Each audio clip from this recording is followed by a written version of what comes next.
Mfali, quel enseignement on peut tirer justement de ces événements du 4 novembre?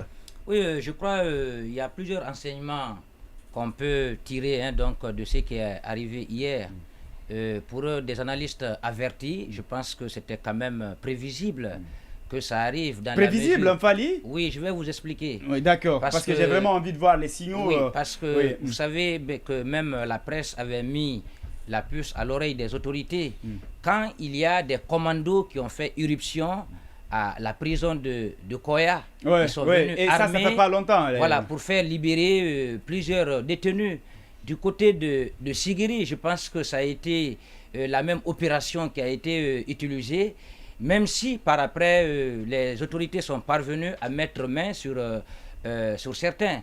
Mais à partir de là... On nous a dit qu'on a mis main. Est-ce que véritablement il y a eu des arrestations? Ça, oui, bon, en tout cas, ils n'ont pas été présentés. Ils n'ont pas été présentés mais bien à la sûr, télévision. Justement, habituellement, comme quoi, quand voilà, on met main sur ces gens, on nous les montre. Donc, oui. c'était quand même prévisible dans la mesure où il n'y a aucune mesure sécuritaire adéquate au niveau de la maison centrale.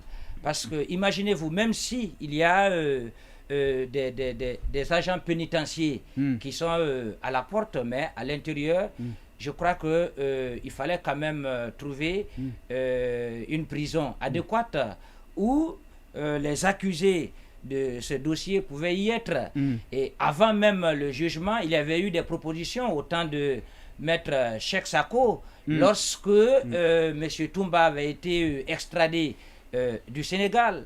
Les gens, son avocat, à l'époque, disaient qu'il fallait trouver une prison plus adéquate où il pouvait être vraiment en sécurité. Ça n'a pas été fait jusqu'à ce que le CNRD est arrivé. Donc c'est pourquoi j'ai dit que pour des analystes avertis, ça pouvait vraiment arriver parce qu'il n'y a pas eu de disposition prise. Mieux, on avait parlé quand même du fils, des intentions du fils de Claude Pivy. Oui, des intentions du fils de Claude Pivy. Bon, moi je ne le connais pas, mais il est, depuis, je crois que depuis 2011, de l'avis de certains, il a été... radié de l'armée. Ouais, bien sûr. Mais quand on voit un peu le cheminement, je pense, oui, allez-y. Oui, quand on voit un peu le cheminement, je crois qu'il y a encore assez de zones d'ombre. C'est-à-dire que ce soit des arguments qui ont été développés par les autorités, que ce soit du côté des avocats, il y a encore des zones d'ombre. Ouais. Parce qu'on ne peut pas comprendre qu'un commando fasse irruption à la maison centrale. On va dire d'abord à Kaloum. À Kaloum, voilà. Et qui mettent au respect, si vous voulez, des agents pénitentiaires. Il y a quand même des armes qui sont là aux alentours. On parle même de la présence des forces spéciales. On sait que les forces spéciales sont quand même très redoutables. Alors, est-ce qu'il peut faire irruption dans une maison centrale, extirper donc dans le lot, parce qu'ils ne sont pas les seuls. On va même, parlons même du cordon sécuritaire. Du cordon sécuritaire. Vous passez le point 8 novembre. Vous passez le point 8 novembre. Vous dépassez la base des forces spéciales. Non, ça c'est d'abord à la sortie. Non, on va dire la rentrée. Il faut se poser beaucoup de questions. C'est une rentrée, une sortie. D'où est venu ce commando? Le commando, justement. Voilà. De toute évidence, on ne dira pas que c'était... Il y a une ceinture de sécurité. Justement. Moi, par exemple, quand vous êtes là à partir de 20h, 21h à Kaloum, mais je pense qu'il y a une opération qui est organisée. Moi, une fois, 20h m'a trouvé là, mais j'ai eu peur. Je me suis dit, bon, pourquoi 20h m'a trouvé là? Il y a une opération qui est là. Alors, d'où est-il venu?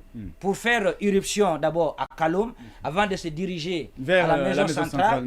Et dans le lot des 11 accusés, il ne choisit que 4 pour les faire libérer.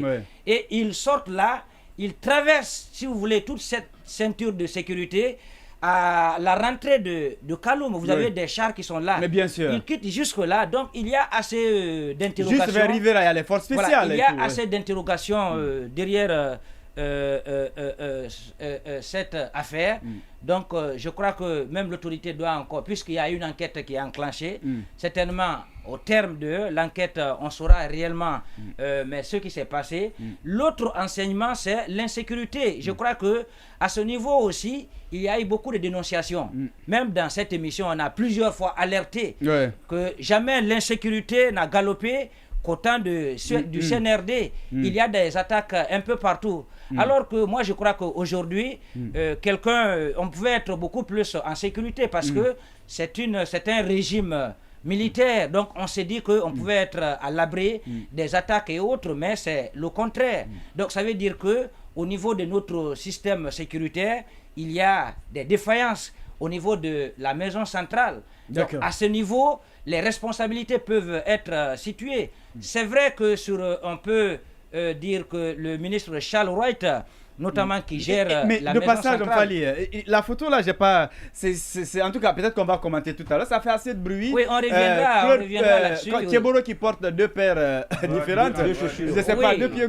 D'accord, on va revenir sur ça. Donc, très rapidement, Fali. Sur le plan sécuritaire, certainement, on aura le temps de venir sur l'angle juridique. Hein. Mais bien sûr. Mais sur le plan sécuritaire, je crois que le colonel aujourd'hui, il devait quand même prendre des dispositions, agir sur le plan sécuritaire. Ce n'est pas le ministre de la Justice qui gère cela. On sait que la sécurité relève de 2 départements. Aujourd'hui, pourquoi est-ce qu'il y a eu des failles? Parce qu'il y a assez d'inquiétudes. Ce qui s'est passé à la maison centrale... Ces failles, on va les analyser tout à l'heure. On ne le souhaite pas, ça peut se passer ailleurs. Bien. Donc la sécurité des Guinéens on reviendra sur aujourd'hui, mais il faut qu'il y ait aussi des dénonciations sur d'où est venu en termes de ce commando. On va revenir sur cette question. Qui était ce commando? Mais bien sûr. Quelle était l'intention du commando? Et pourquoi les têtes ne sont pas tombées? On va en parler tout à l'heure si tu permets. Ceux-là qui ont été extirpés ont été retrouvés un peu partout, à travers notamment leurs avocats. Bien. Donc c'est un dossier qui est vraiment plein de zones d'ombre. De zones d'ombre, c'est clair.